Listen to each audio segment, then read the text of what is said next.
Hello, welcome to March monthly wrap-up. A tiny bit late because my birthday is very early on in the month, so I was kind of distracted by doing all kind of birthday things. But it is the end of the first weekend of April. Took a 4-day weekend to celebrate my birthday. It's Monday. Not looking forward to going back to work tomorrow, but it is what it is. As you can see, I am freshly bleached, so my hair is doing whatever it's gonna do. And by fresh, I mean I did the bleach last night and put the color in this morning. So yeah, we are back on the color. March. I guess first I will talk, there's a pile of books I bought. It's my birthday. There's a pile of books I bought. But I will leave the book haul for the end because I just want to talk about the books. March was not a fantastic month as far as my reading went. I think my rating, like average rating, was 3.4. Lots of 4 stars, no 5 stars. And actually, I finished a book in April. I literally just finished it last night.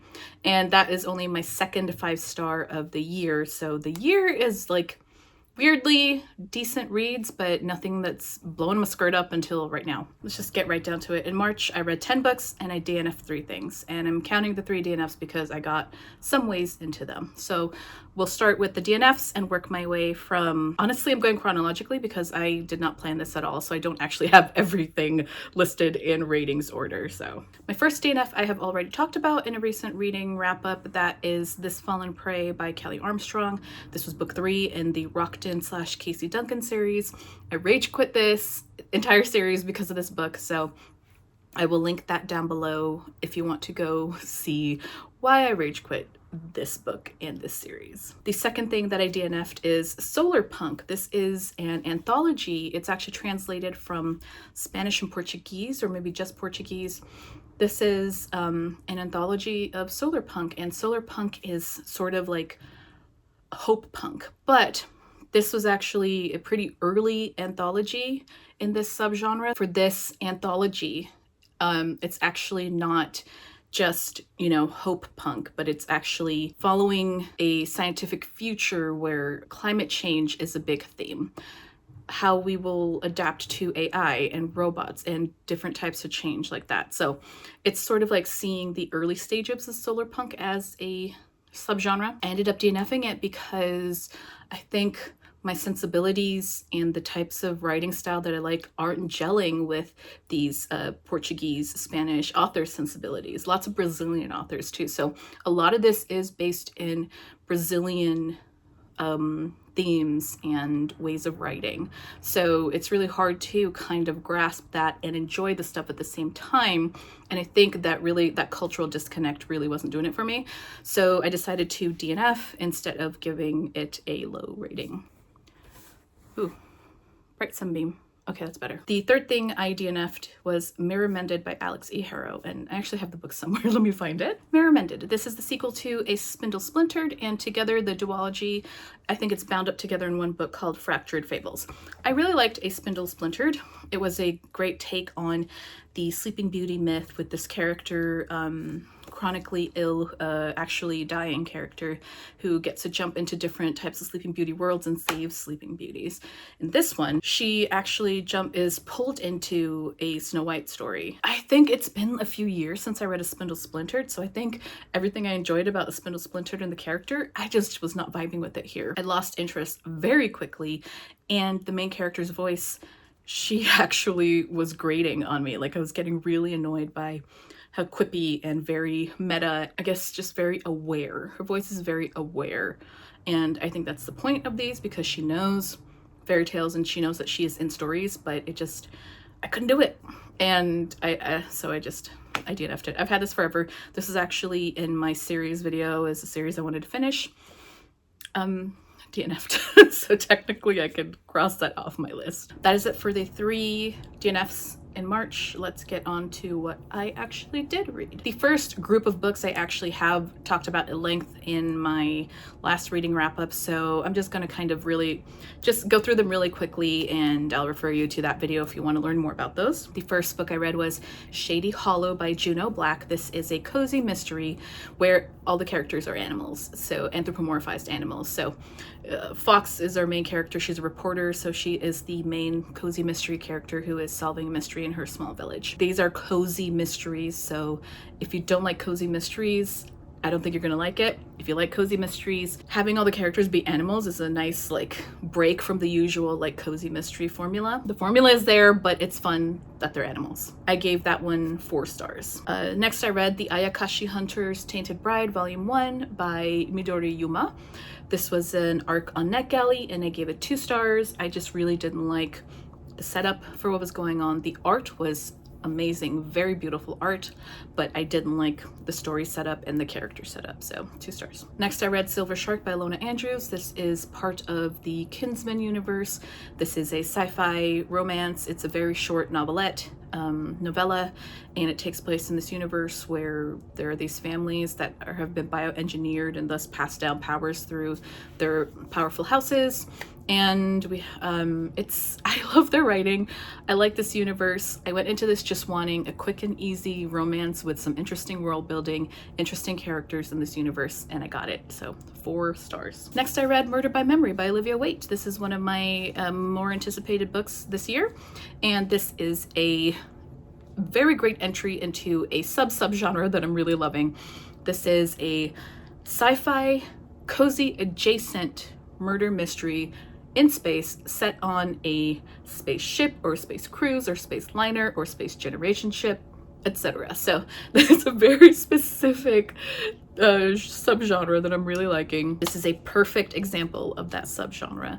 I really liked it. I gave it 4 stars. Really enjoyed it. Very glad this is going to be a series. Next were City of the Lost and A Darkness Absolute. These are books 1 and 2 by Kelley Armstrong. These are the first 2 books in the Rockton / Casey Duncan series. Like I said in my DNFs, I DNF'd at book 3. I read these 2 very quickly. I was super into the idea of the series and I was enjoying it. I gave them both 4 stars and then I hit book 3 and just hit a brick wall. Again, you can refer back to my previous reading wrap-up to see how I felt about those books. Okay, that's for what I previously read and talked about in my reading wrap-up, so we're on to stuff I haven't talked about yet. First of which is Walking Practice by Midori. This is a very weird, literary, speculative sci-fi story about this alien who is, I think they crash land on Earth and they are shape-shifting alien. They have to learn to shapeshift into human form, and it's very difficult for them, and they eat humans, so we follow them as they are essentially hunting down humans. They have this cycle of they actually are on many dating apps or sex apps, so they go have sex with a human and then eat the human, and that is how they sustain their life. The story, the alien, is essentially an allegory for being queer, being trans, and not just that, but also on top of it, an extra layer of not fitting into a society with a people, the loneliness of being on the outside of something, whether that is queerness, whether that is belonging to a culture, to a race, etc. There's a lot of that here, a lot of that loneliness that is being talked about here. It's through the voice of this very interesting alien, and they're kind of wacky, and it is very explicitly sexual, I will say that. But also very gory, very gross. But it's just so interesting, and this cover is kind of amazing, and it helped a little in terms of like, there's a lot of this art in the book as well. I should share that so you get an idea. So just like pages like this, and I still don't know if it's meant to represent what the alien actually looks like when they're not pretending to be a human. I think kind of that's the idea. I don't picture things well. I'm mostly I have aphantasia, so I don't picture things well, so it's very hard to picture this representing the main character, but it sort of helped with being put into the head of and the otherness that the main character feels. I really liked it. I gave it 4 stars.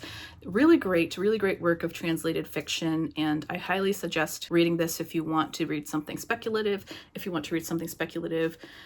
that is translated and from a non-Western lens. This is actually a very good option. I really highly recommend it. Just remember, explicit sex, gore, and lots of triggers surrounding, I guess, body dysmorphia is going to be a big one. Very, very much recommended. I enjoyed this. Next is a short story I read, Rabbit Test by Samantha Mills.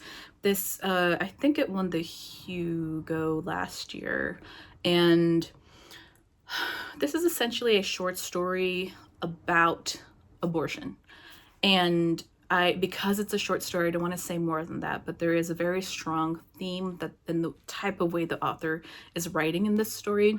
It's not just about a abortion, it's about many abortions. It's about women throughout history and into the future, envisioning a future go the way that the America is going right now. Might be where we're going in the future, but I can see the vision, I can see the theming, I can see the reason the author wrote the way she did, but the way that she actually wrote this, it grated on my brain. I got what she was doing, absolutely, but I could not. Like, by the end of it, I was just begging for it to end. A good story, a pretty obvious theming, but I think we kind of need it now. But also, like, just the writing just got to me so hard. So I actually gave it 2 stars. But I do highly suggest reading it. It is actually, you can read it for free. I don't remember which magazine it's at, but I will leave the link down below if you're interested. Next, I read an interesting little novella. This is Off Time Jive by A.Z. Louise. This is from Neon Hemlock. They are a small press. I really, really like what they do. They give space for very queer, speculative, BIPOC authors just to write whatever interesting stuff that they want to write. And this is, first of all, this cover is really interesting. This is a story, historical fiction set in 1920s-ish Harlem. It's kind of noir, and it's in a speculative alternative history where there is magic, and there is, old magic, which is white magic, and then there's new magic, which is Black joy creates this magic. So our main character, Bessie, is a investigator, kind of a detective, and she used to be an academic in new magic, but something happened, and she's in a state where it's very hard for her to find that joy to perform magic. And she gets roped into an investigation that leads back to her academic days. This was an interesting, it is very small. This is an interesting novella, very interesting ideas and themes going on here. I think the investigation itself, the mystery itself, kind of lost me in the last third, maybe, because it felt like the main character and the story were taking steps that I couldn't really follow, or a deduction was made, or an inference was made, a clue was found that didn't make sense to me as the reader. As a whole, it's such an interesting story.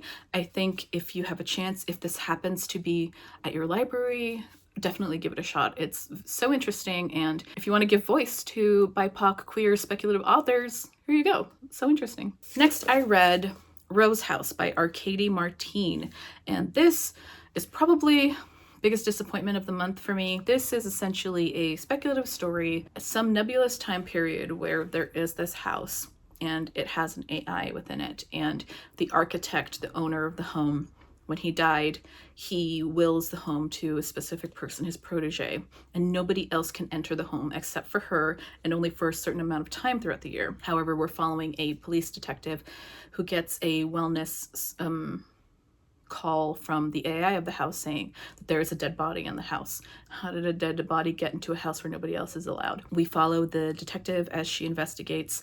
We follow the person who is now the owner of the home, and we also follow the detective's partner at some point. And this lost me in the writing, I think, because it's trying to be very off kilter the way these characters are feeling because of this AI and this weird house.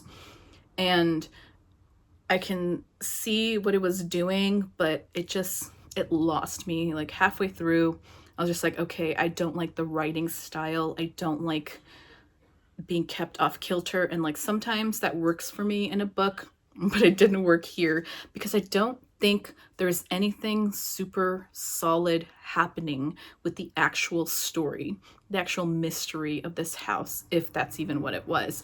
It was just like this thought experiment that didn't quite work for me. So I still think if it's vaguely interesting to you, check it out, because this, like my feelings on this, because it's the writing, it's a purely speculative thing. It's purely my own feelings and the way that I felt about the writing in the book. Give it a shot. I can't say it's not good. Like Arkady Martine is a very good writer. It's just that the way it was writing paired with the plot that it was doing didn't quite work for me. So I gave this 2.5 stars. That was it for everything I read. Like I said, not the best reading month, kind of but yeah, let's move on to happier things, as in all the books I bought. Okay, first, the one I was most excited for, the one I ran out and got as soon as I could, A Drop of Corruption by Robert Jackson Bennett. I loved The Tainted Cup last year. I love Robert Jackson Bennett's writing. I love his world building. He does interesting murder mysteries set in interesting fantasy worlds, and this is no exception. I'm gonna be so honest, I finished this last night. This was my 5-star that I finished last night, so I'm gonna wait to talk about it in my next reading wrap up or whatever, but so fucking good. It's so good. I'm so glad that this lived up and actually met and exceeded all my expectations for it. Next is a book that isn't quite out yet, but it was put out early on shelves, at least in my Barnes & Noble, so I'm not going to say where so nobody gets in trouble, but I was interested in this, saw it on the shelf, looked at it, and I was like, oh no, I have to pick it up. Look at it. This is The Raven Scholar by Antonia Hodgson. Hello? And then I was actually, when I got my nails done, so I actually have purple with gold foiling. You can kind of see it. I was almost tempted to ask if they could do silver foiling instead to match this, but I still kept the gold.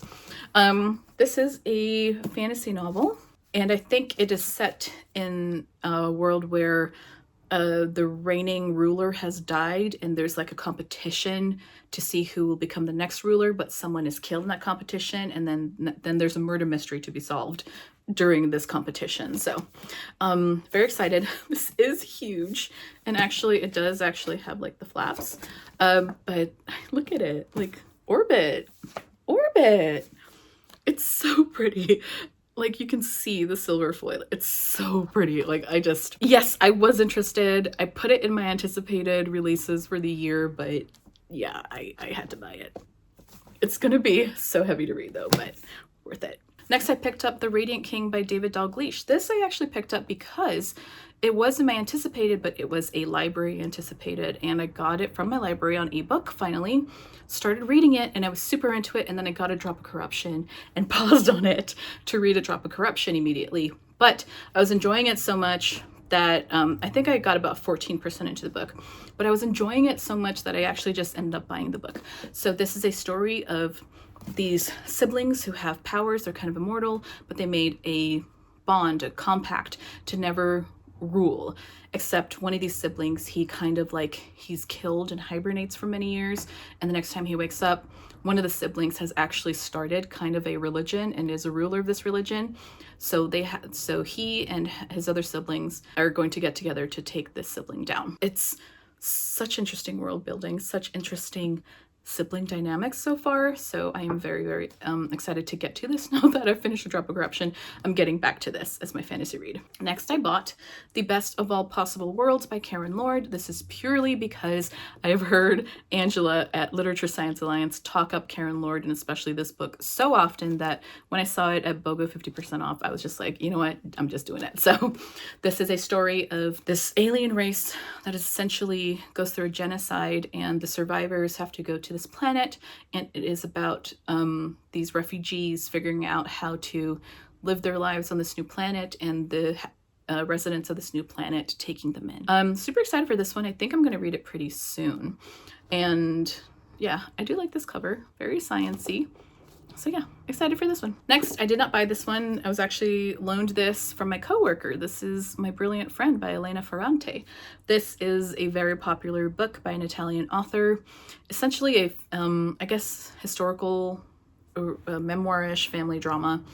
but not exactly my type of fare, but he really liked it and he talked it up and he let me borrow it, so I will be reading it pretty soon. And this was apparently on the New York Times 100. It was the #1 book on the New York Times top 100 books of the 21st century, so I'm gonna give it a try.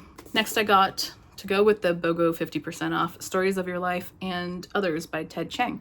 This is a very well-loved, well-received short stories by Ted Chiang, and I believe one of the stories in here, Story of Your Life, is the basis for the movie Arrival, which I really like. I think I did read this at some point, or maybe I only read Story of Your Life and then marked a whole book as read on Goodreads many years ago, but I don't remember it. So, and I don't remember anything else in this anthology, this collection, so I'm just gonna reread the whole thing. Don't know at what point I'm gonna do that, but you know, it was BOGO 50% off, so I took the opportunity to do it. Okay, I gotta speed up, I'm losing the light here. Next, these are just collection purposes. I found Yona of the Dawn volumes 9 and 11 on Pango. I'm collecting the whole series. It's 43 volumes, so it's a slow collecting. So anytime I see a volume I don't have on Pango books, I try to snatch it up.